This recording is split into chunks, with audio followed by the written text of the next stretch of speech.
Welcome to a new episode of the Rebel Radio Podcast, the second to last episode of 2024. And then the calendar flips over and we take a week off and then we do it all again in 2025. That's right. And for more episodes. This is 426. We will not reach 500 next year, but sometime in 2026, God willing, if we keep going that far, we will make it to 500 episodes. And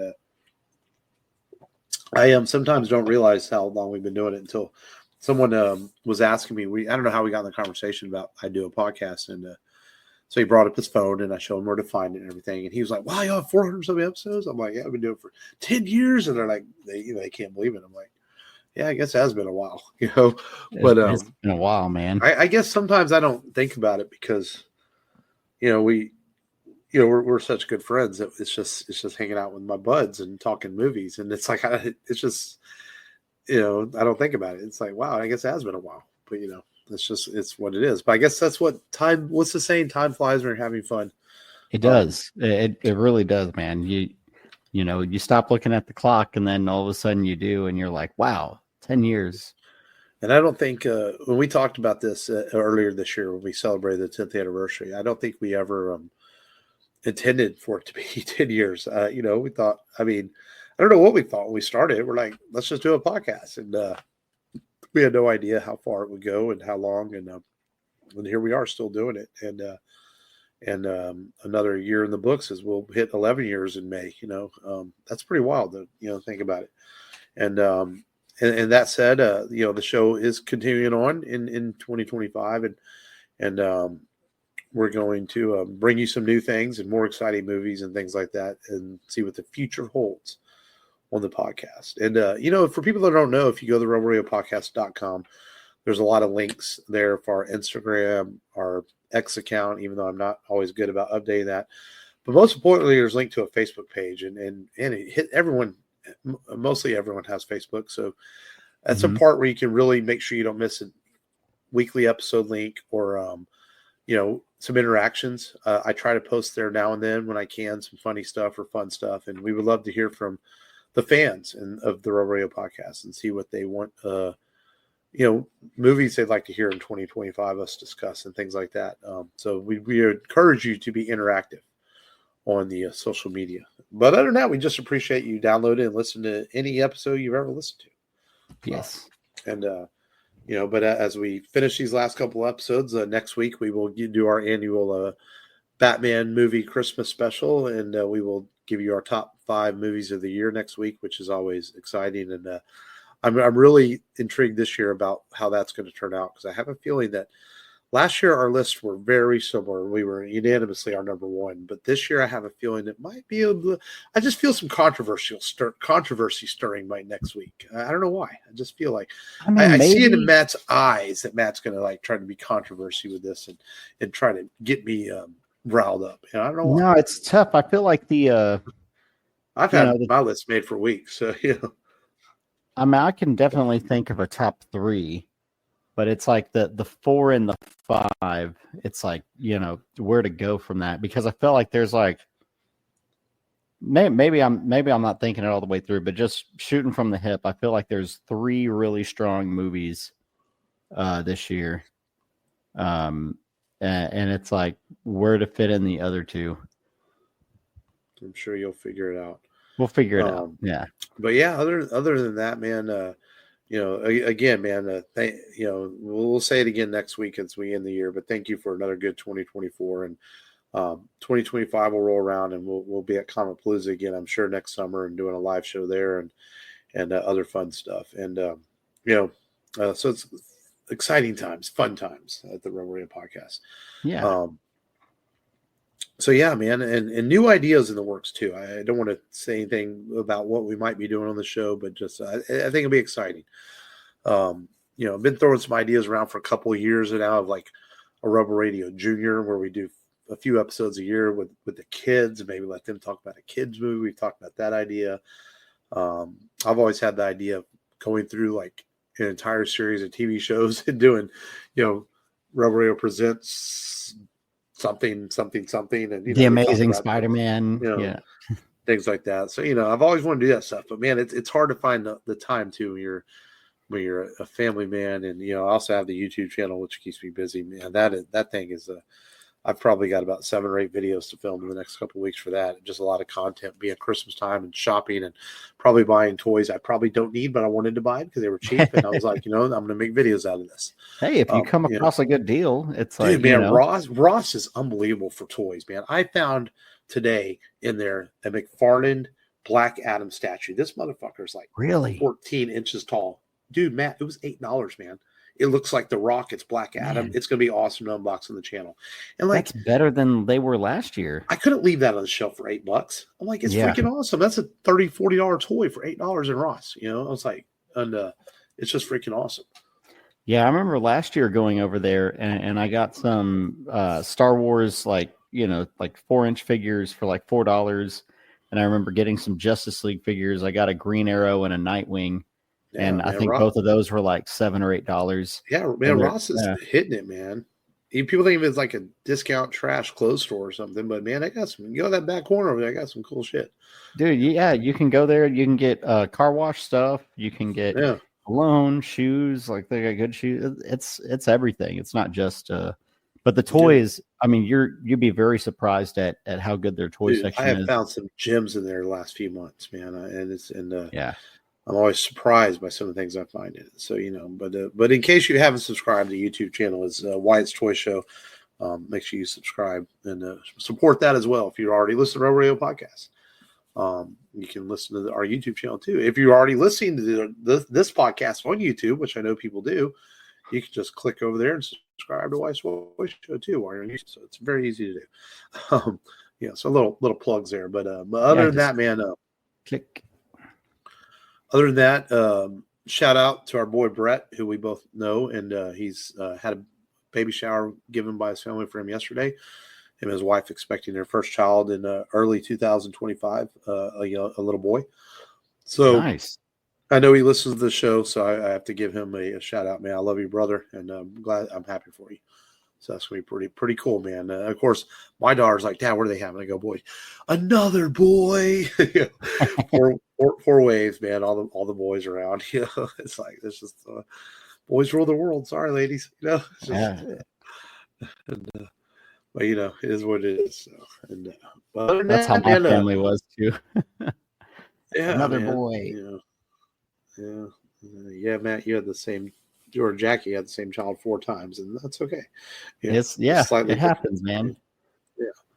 And but man, so yeah, other than that, man, it's been kind of it's that holiday time of the year. Everybody's getting ready for Christmas. In Texas, we're having 4 different seasons every day instead of winter time because we don't have winter here. And we have glimpses of winter, like a blink and you miss it. And that's honestly what we fucking have, Yeah. And but man, that said, the news is slow. I was looking before the show started. I feel like the only thing that happened this week was the 28 Years Later trailer from Danny Boyle, mastermind of 28 Days Later. And of course, he produced the sequel 28 Weeks Later. This has long been in the works for years now. They've talked about doing it 28 years later. And, the trailer is really good. It's intense as fuck.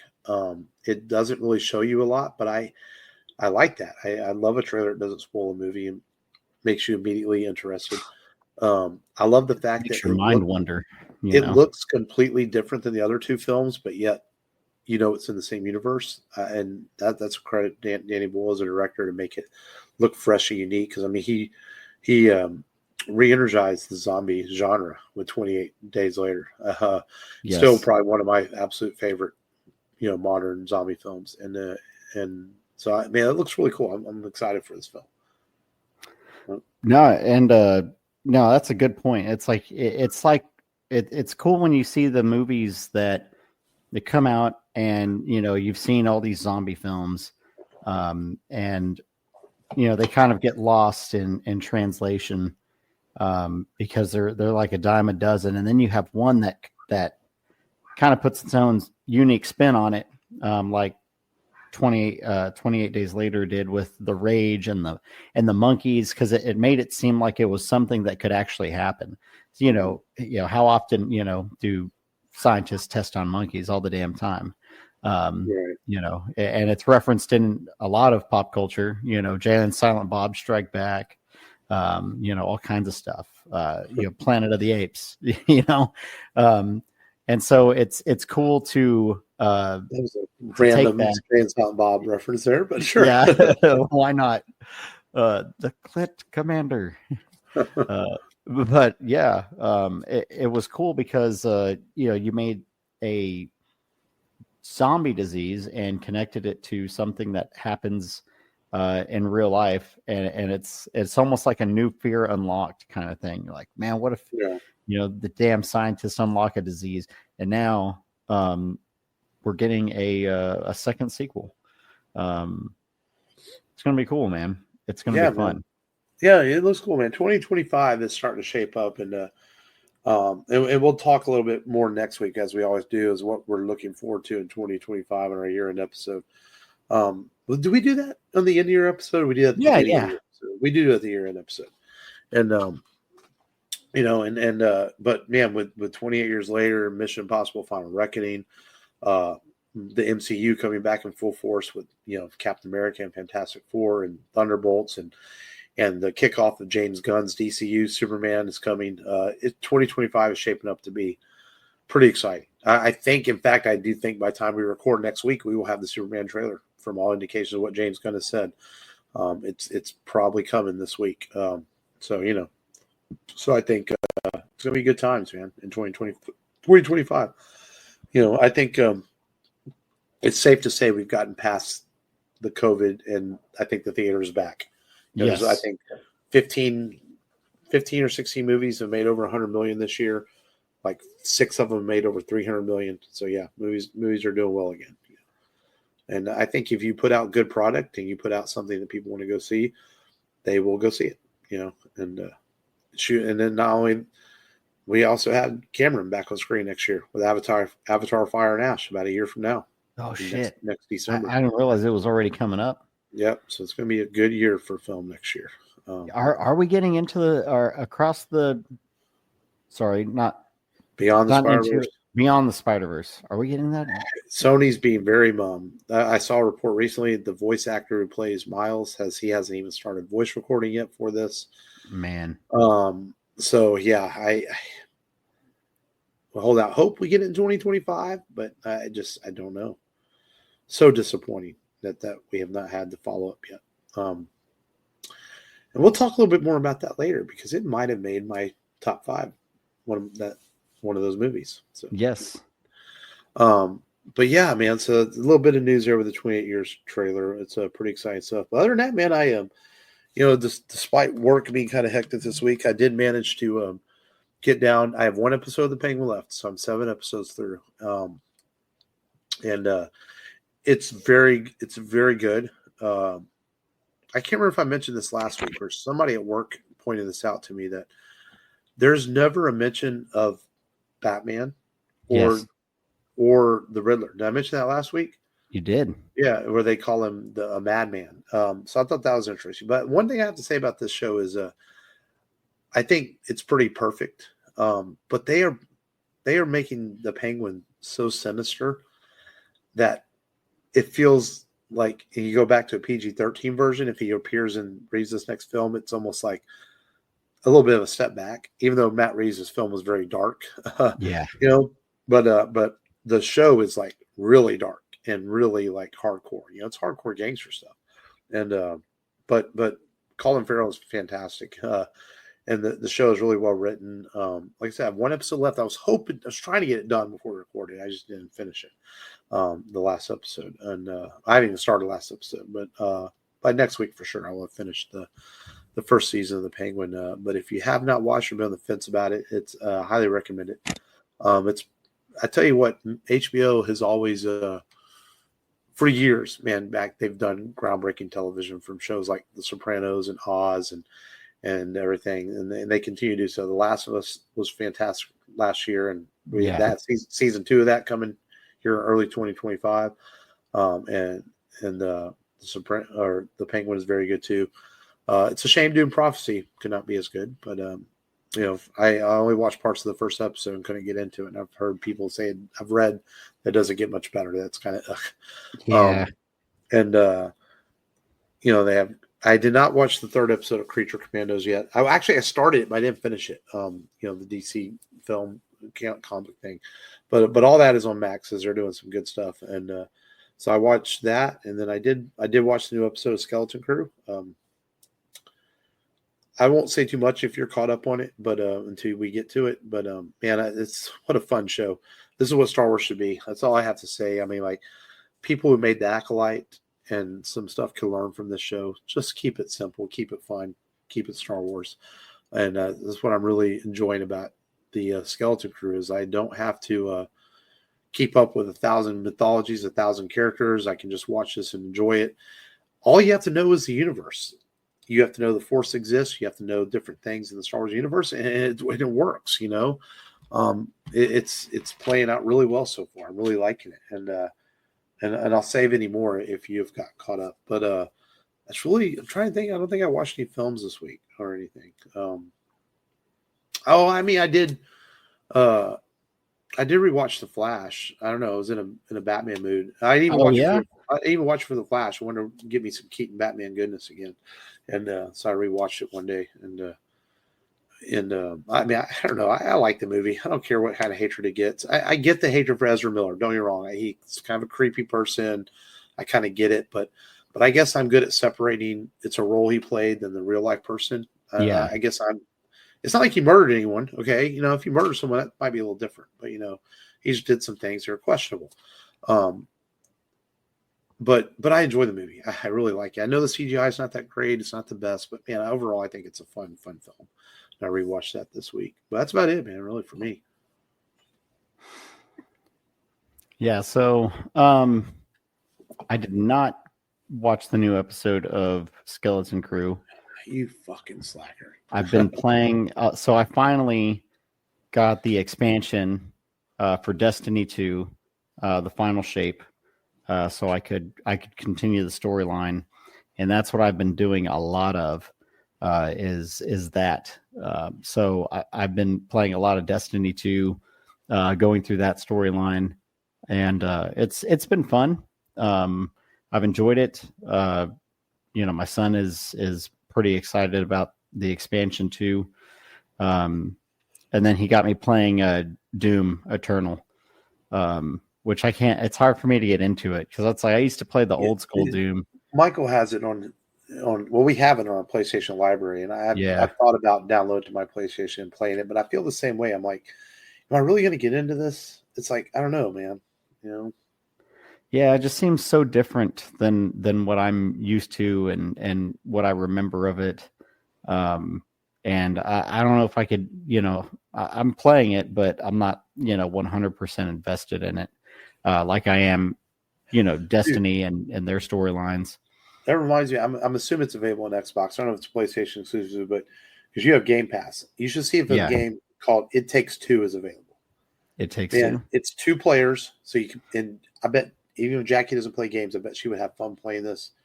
It's so much fun. You have to work together to solve different obstacles and things. And it's hard to explain the game without playing it because it's really weird. But then once you're in the game, it pulls you in where you're buying it. It's so well done. The levels are extremely creative. Like the stuff that it's one of those kind of games where it's so creative that you're like, why did I think of that kind of creativity? But I highly recommend that if it's available in Game Pass, look up It Takes Two. Just one of the coolest games I've ever played, honestly, just the idea of it. And me and White have been playing it, and it's a lot of fun. And it's a lot of fun. And you literally have to work together in the game. It's not like a 2-player game where someone can do their own thing. That's why it's called It Takes Two. Fair. I'll look it up. Yeah, because we have the Ultimate Pass, so it's like I can download anything, and I'll look for it. I'll check it out, and I'll let you know next week what I thought about it. And then I did watch one movie, and I wasn't even going to watch it really, but Jackie saw it just scrolling through movies on Netflix, and I had seen some clips of it, and we just decided to watch it, and that's Subservience with Megan Fox. It's basically a grown-up Megan movie. You know, it's like the AI robot that becomes too intuitive. And then, of course, everyone probably already knows by now, but then the husband ends up like sleeping with the robot, and, and she goes crazy. So it's like the typical like Hallmark, I guess, movie kind of story where he sleeps with the other woman, and the woman goes crazy and tries to kill his family, or and shit like that. But instead, this is like with a robot. So I felt like this is like a mix of like Terminator and Single White Female meets Hallmark movie meets horror. I don't know. It's crazy. Megan Fox still looks good, even though she's gone through. Long pointed it out. She went through some surgery, but she's still Megan Fox. She's still Megan Fox, dude. Hollywood actress hasn't had surgery, Yeah, dude, all the time. Even even the best of them, like Dolly Parton. But it's definitely a throwaway movie for me. It's obviously the only like super well-known actress in there is Megan Fox, and I think the supporting characters have had like some bit parts in some different films or been away from mainstream film for a while, and they're just to kind of move the story along. But it's if you're bored and you're looking for a 2024 movie to check out, it is there on Netflix waiting for you. So yeah, something you can watch. Yeah. Yeah, probably not. You get some butt cheek shot of Megan Fox. I'd probably watch the new Joker movie before I watch that. I don't even want to watch the new Joker movie. Oh my god! I saw it was on Max the other day, and I was like, no, I'm good. I heard a Rogan podcast thing about it. One of the guys who played one of the security guards, and they were like, "Yeah, we're filming the scene, the opening scene, and then Joaquin Phoenix just starts singing, and they're like, what the fuck is this?" Yeah, no, I didn't even like the first one, so I have no interest in the new. Yeah, and then making it a musical on top of that. Yeah, no, I'm good. I'll pass on that. The only musical that works is the Planet of the Apes musical from The Simpsons. Oh God. I mean, I can appreciate a musical, but not. There's just some that no. Anywho, yeah, man. Yeah. I haven't been watching Christmas movies this year, man. I don't know. I think it's like, don't get me wrong. I appreciate Christmas Vacation and Jingle All the Way and some of the classics, but I think like some years I feel like I need a break from them. Like I don't really feel like I need to watch any this year. I'm sure I'll watch Christmas Vacation at some point. Yeah. I always do. But I feel like, maybe it's good to take a year off. And that way, when you watch them next year, they'll be refreshed, I've watched 4. So. And this is while my wife is watching a 5th in the room. It's a Wonderful Life. But yeah, those two that you just mentioned, Jingle All the Way, Christmas Vacation were the first 2 I watched. Then The Elf and Home Alone 2. I didn't even watch Planes, Trains, and Automobiles, and I always watch that around Thanksgiving. Man, I really wanted to watch it. And it's only a 90-minute watch. I just didn't sit down and watch it. Now it feels like we're too close to Christmas. We're past Thanksgiving. It's like, does it have the same effect? Yeah. That's like one of my all-time favorites, But it's okay. Maybe I'm sure I'll get at least 1 or 2 watched before it's all said and done. All right. Well, let's get in today's featured film, man. Last year around this time, we chose a children's film around Christmas. We did Toy Story, and so this year we went the non-Disney route with a really good film from Leica Studios, and Leica Studios has done Coraline and Paranorman, which we've done on the show, and yes. Coraline. We've done both. We've done 2 of their movies, and the Box Trolls, and then they made this movie from director Travis Knight, who went on to direct Bumblebee. And this is a movie called Kubo and the Two Strings. And essentially, it's a story about a young boy who's missing an eye, and he's taking care of his ill mother. And he it puts you into a world where you accept immediately that magic exists. We know this from the beginning of the movie. So we already know it's a fantasy story, and he uses magic to go into town every day to tell stories with his 2-string guitar, ukulele type thing. But he doesn't know the ending of the story, and he plays it off as like, you have to come back tomorrow, and people pay him. This is how he helps take care of his mother.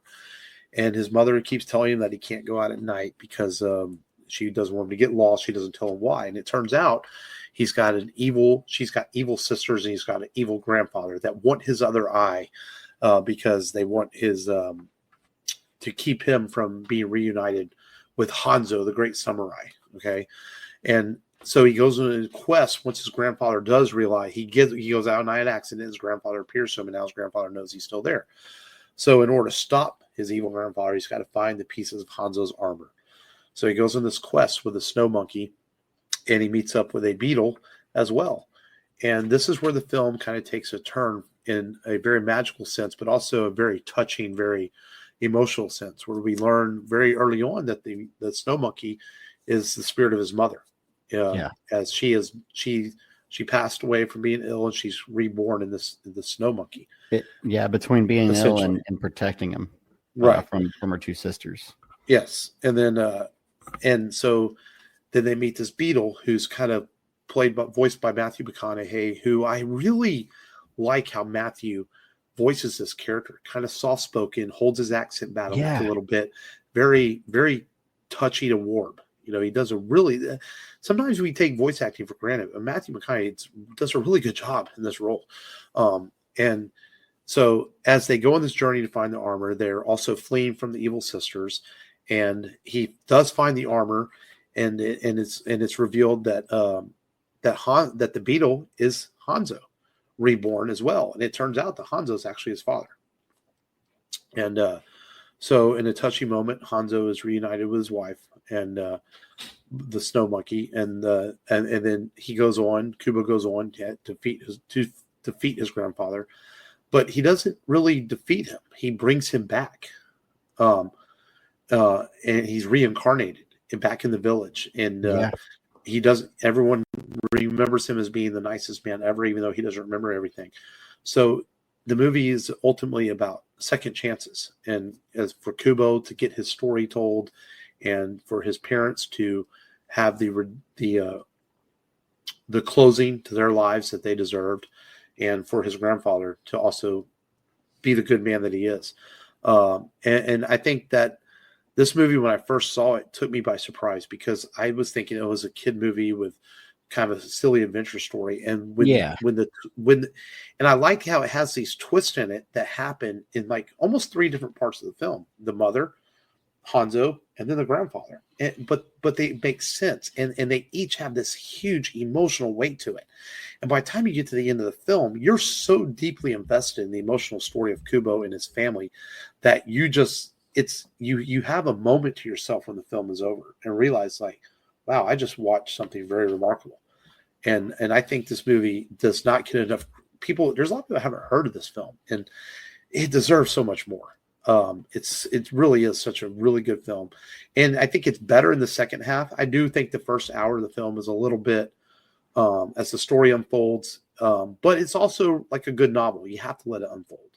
Yes. But it's harder to get invested in the first half of the film than the second half, if that's fair to say. A little slower. You know, you feel like the mom's crazy for telling him, not to stay out late. And then even the way she explains things, it sounds like she's going crazy. And then Kubo says, that he feels like she's going crazy and that she's losing it. He doesn't know what's real and, and what's fake until the sisters show up and confirm, his mom's stories. Mm-hmm. And, this is a movie I did not see in theaters. I discovered this on video or something later on. And I wish I would have seen it sooner. Like, I think this would have been a great movie to see on the big screen, because one thing Leica Studio does well is they use a blend of stop motion animation along with CGI backgrounds and effects, and they blend it together. And it's they're really nicely animated. As we know, Coraline and Paranorman are really wonderfully animated films, and this one is really, really well animated. So it's a nice blend of all these things. And Matt, what are some of your impressions? When did you first see this? And I mean, how do you feel about this film? Because I feel like this is a film that each person could almost take something different away from it. Yeah. So to be honest, this is a first time watch for me. Oh, really? You've never seen it? I'd never seen it. You mentioned if you'd seen it. You said, yeah. Yeah, and whenever you told me that, I was like, no, now I got to go see it. So and then I never watched it. Yeah, and so I was like, then I had to just like keep on with I've seen it, and I hadn't even seen a trailer for this thing, but yeah, watching it, I like obviously the wonder and awe of it, the magic. The time setting in Japan, I'm assuming it's Japan, but and then the evil grandfather, and the loss that Kubo goes through is probably the biggest journey that isn't front and center. It's played in the background and highlighted in some spots. He's lost his father already, doesn't know him. Has only heard stories. He loses his mom, but his mom's actually with him through the spirit of this monkey, through his mom's last bit of magic. And the monkey is trying to guide her son as long as she can while the magic, before the magic runs out, runs into his dad, doesn't know it's the dad because the grandfather made it so to where he lost his memory, and it was wiped.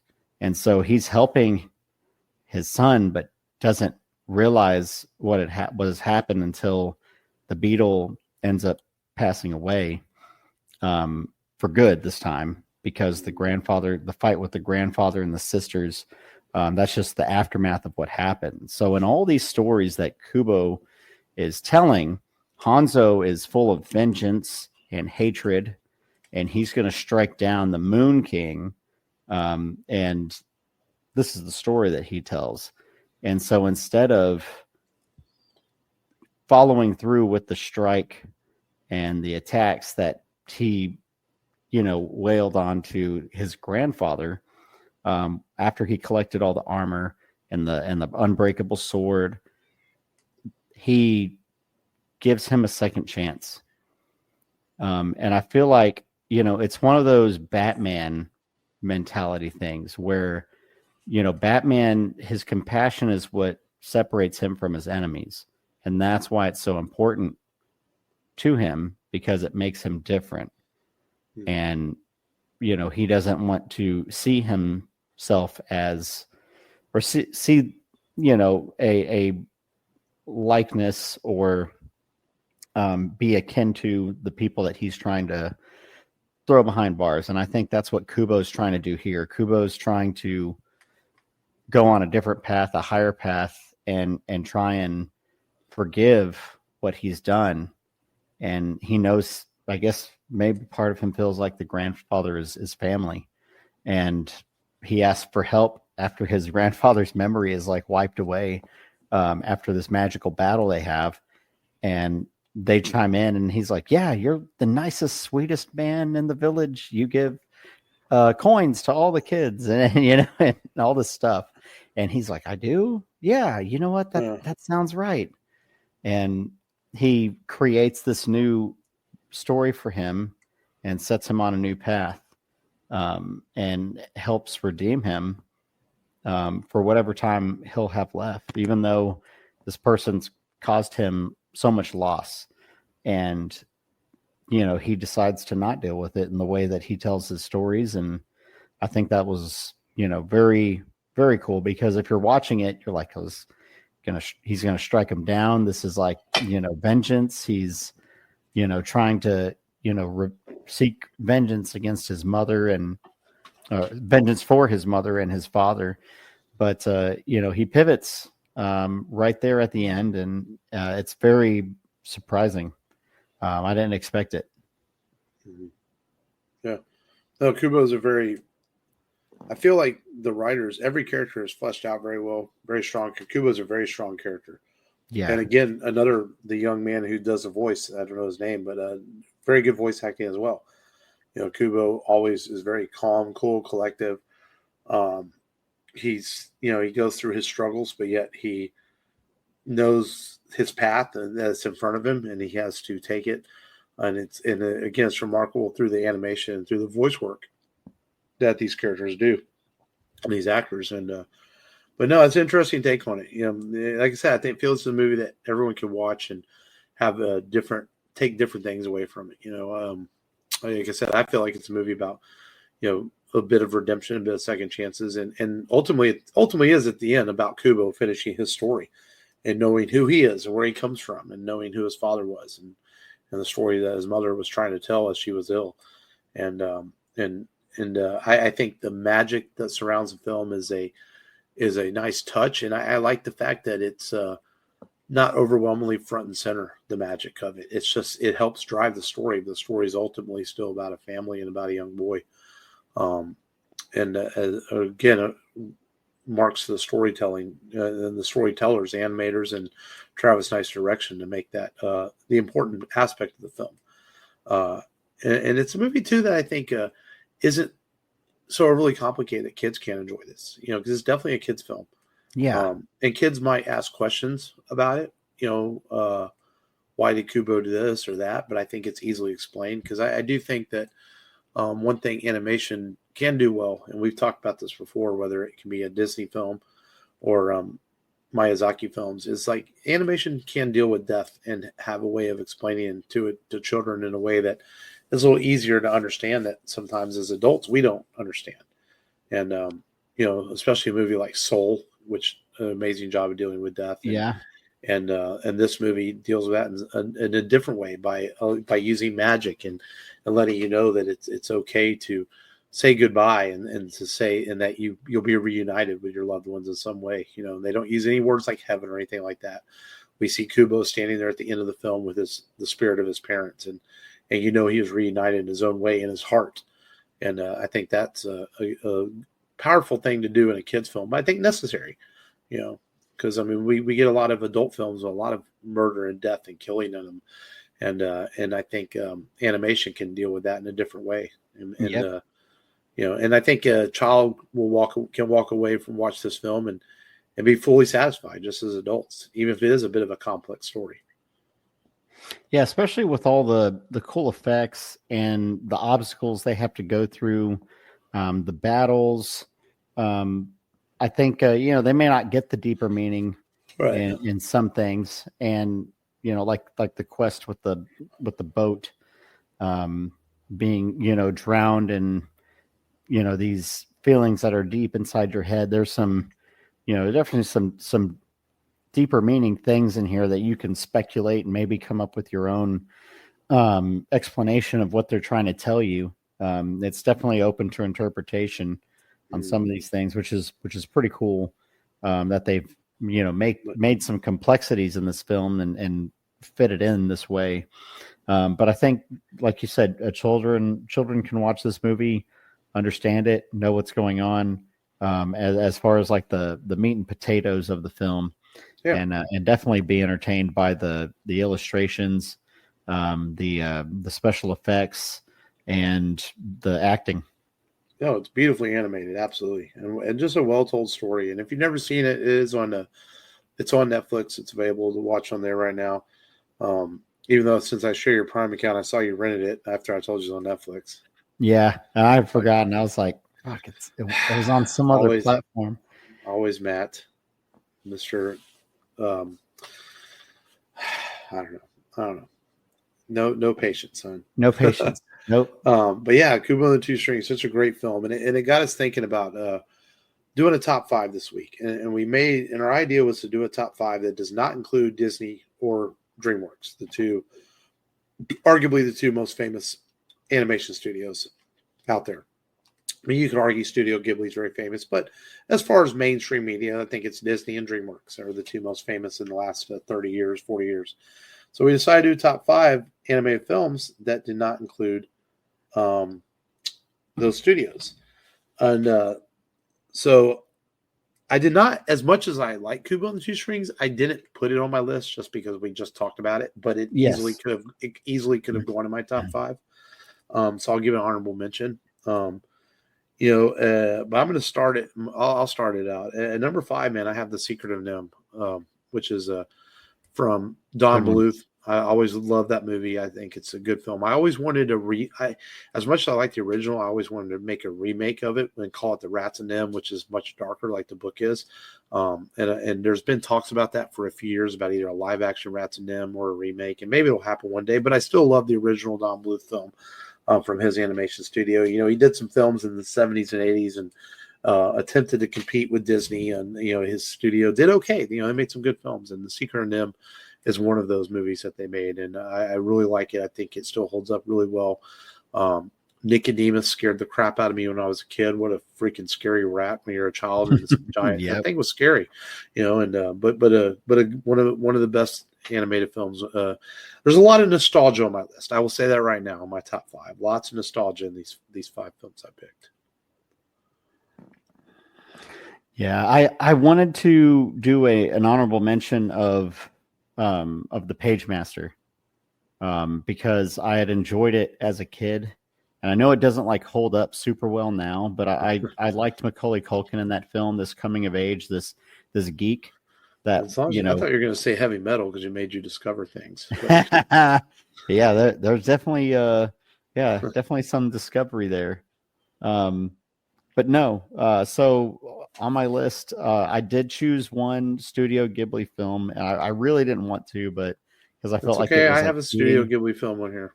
Yeah, so I have Howl's Moving Castle, and maybe that's because that's a bit surprising because there's about 3 or 4 other Studio Ghibli films I would think would be picked over that one, but okay. Yeah, I think some people pick Spirited Away or Princess Mononoke over it, or Grave of the Fireflies even. But I like Howl. I like how he's kind of immature.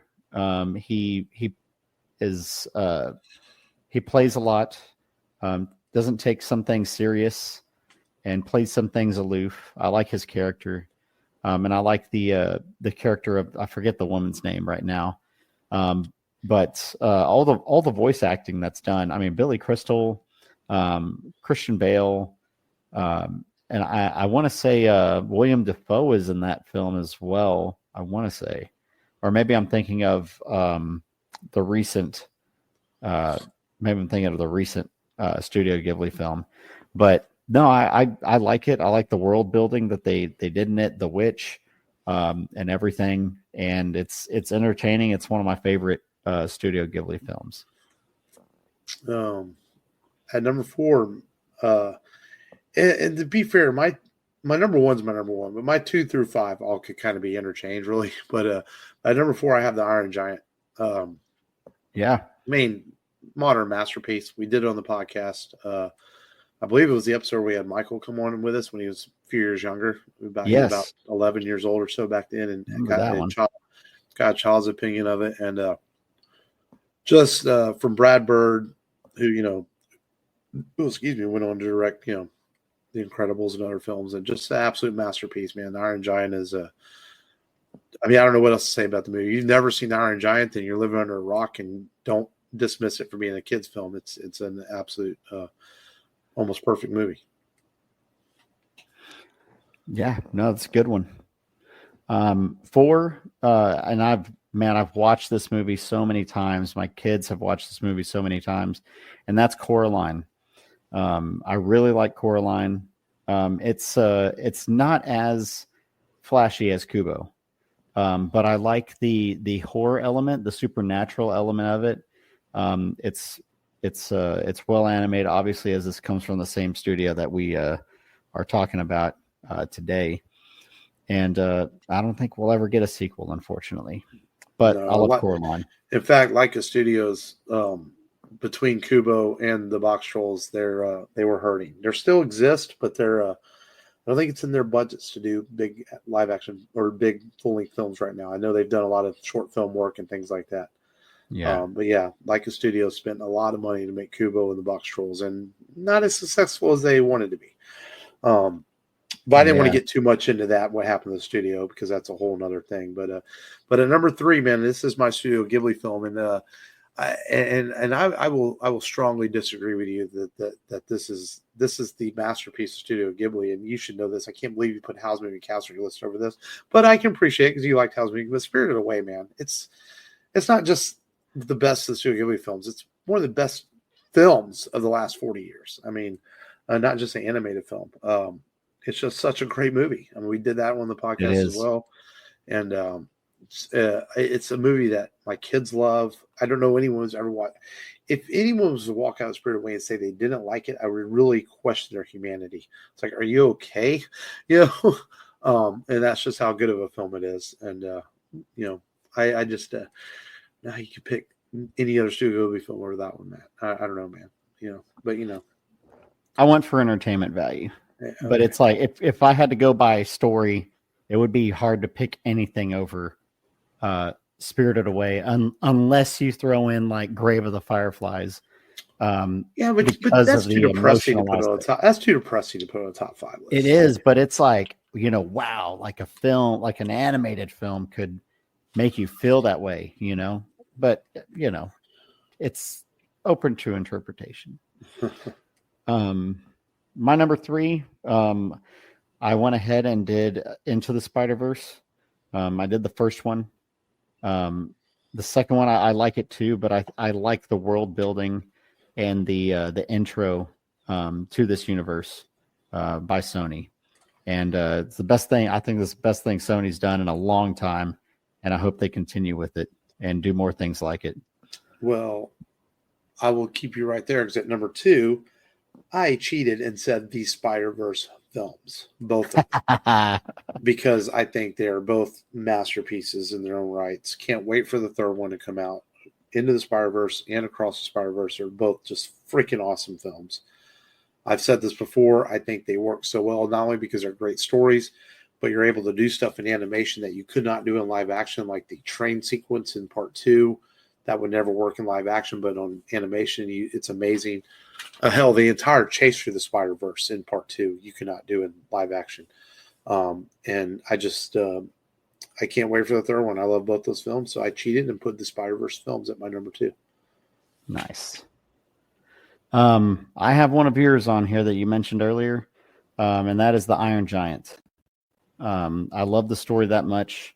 I think it's great that it was a cool little twist that they put this gentle giant up there, and the real monster, the real bad guy, is the human. And then the Iron Giant has to sacrifice himself because of his misunderstanding. So it's a great story.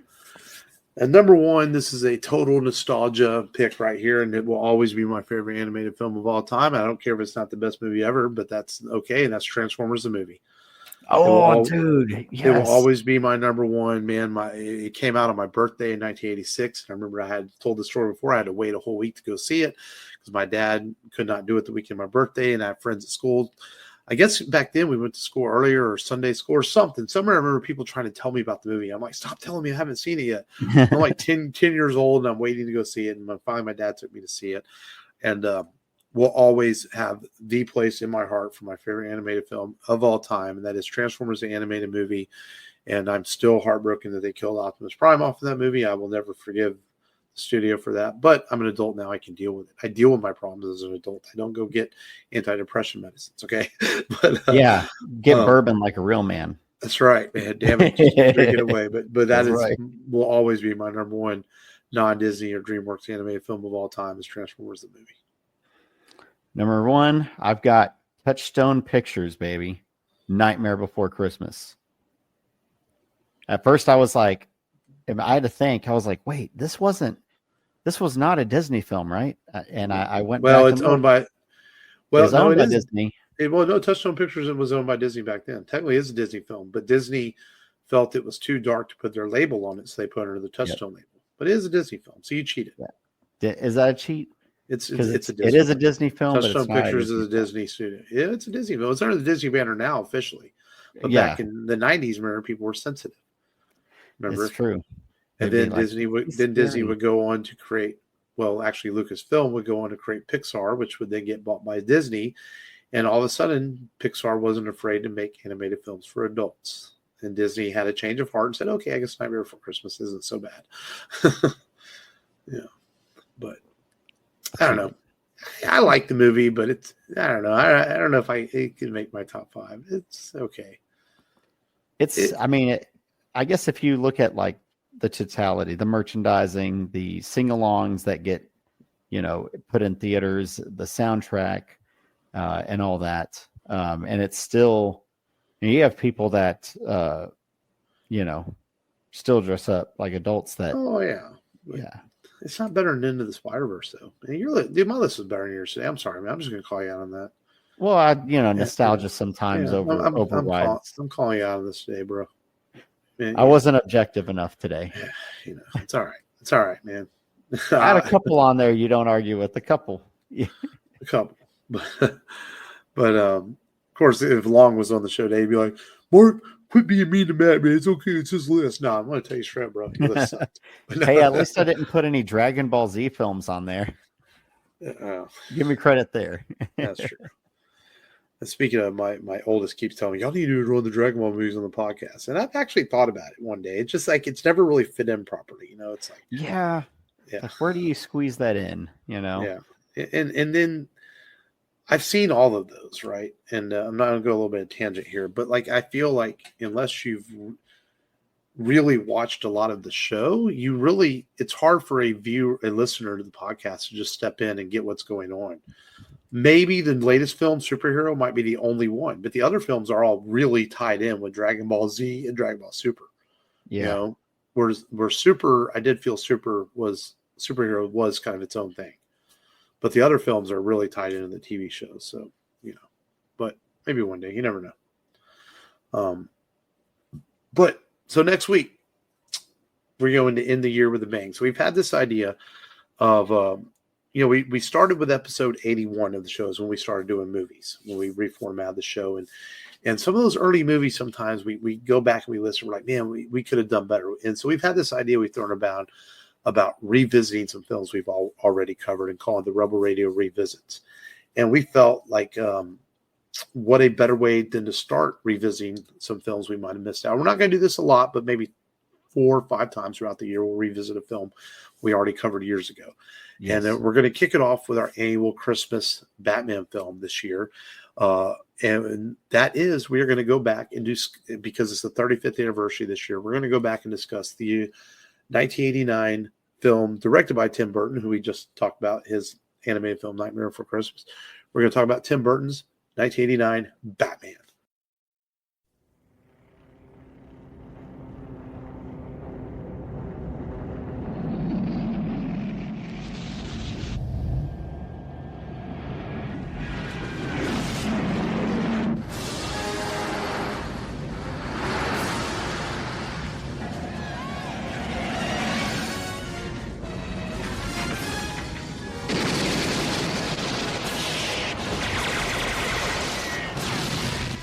Vicky Vale.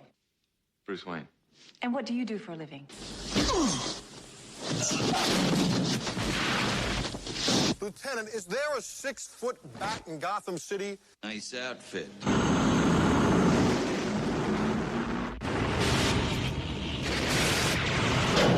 You look fine. I didn't ask.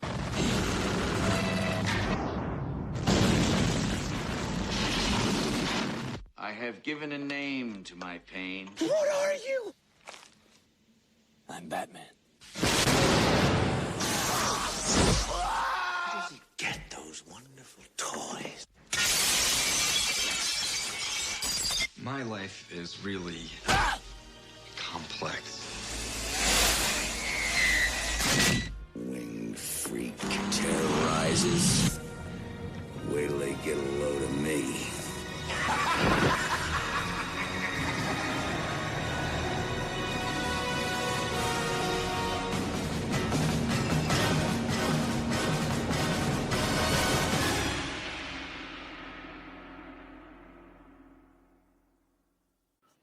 What a perfect way to end the year. This idea came to me in a dream. When me and Matt, pre-show, we were talking about, it didn't really come to me in a dream about revisiting some old movies. I was like, wait, why not fucking just start it now? Because we didn't have a Batman film that we completely agreed on doing this year. So let's kick off the Rebel Radio revisits an old movie and do Batman 89 for this year's end of the year Christmas film, which of course stars Michael Keaton and Jack Nicholson. Everyone knows the story. It changed the comic book genre and movies forever. People waiting in line in 1989. This was a big fucking deal.